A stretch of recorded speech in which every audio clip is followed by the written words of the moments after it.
மாணவர்களின் எதிர்காலத்திற்கு ஏற்ற கல்லூரி doctor Sevanthi Adithanar college of engineering. Counselling code 4954.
தமிழகத்தில் 19 மாவட்டங்களில் இடியுடன் மழை பெய்ய வாய்ப்பிருப்பதாகவும் இரவு 7 மணி வரை இடி மின்னலுடன் மழை பெய்ய வாய்ப்பிருப்பதாகவும் இந்திய வானிலை ஆய்வு மையம் தெரிவித்திருக்கிறது. இது தொடர்பான விவரங்களை செய்தியாளர் லோகநாதன் வழங்க கேட்போம். லோகநாதன், வணக்கம்.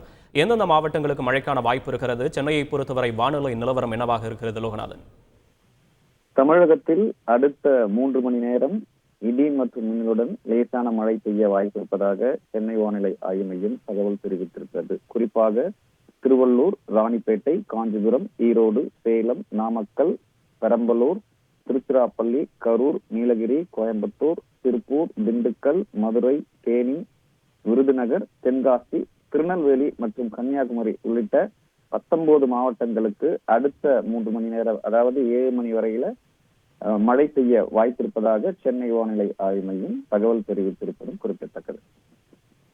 விவரங்களுக்கு நன்றி லோகநாதன். மாணவர்களின் எதிர்காலத்திற்கு ஏற்ற கல்லூரி doctor Sevanthi Adithanar college of engineering. Counselling code 4954.